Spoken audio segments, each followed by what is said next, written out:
So, good day. Ngayon magsusolve naman tayo ng MD1. So, MD1 yung constant service time. Gamit yung POM.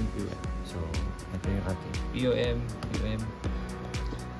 So, bilhin natin yung MD1. Yung title natin is BPI. Bilhin natin ng cost. Then, click OK. So, arrival rate ng lambda is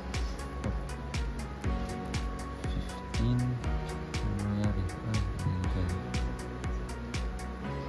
15. Service rate, MU 17. For service 1, service cost per time is 10.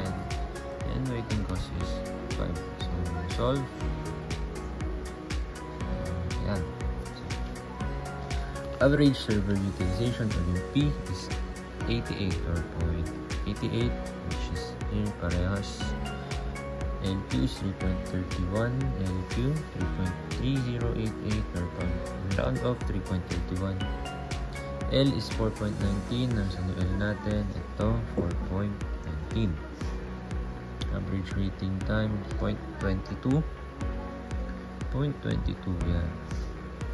W 5WP pala, ito 0.22. And 0.28 yung W.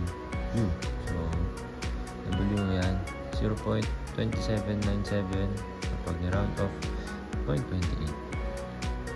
So, dito okay na tayo. Then, tingnan natin yung ating graph pula na ano na siyang ibang solution. So, ayun lang. Thank you. Bye-bye.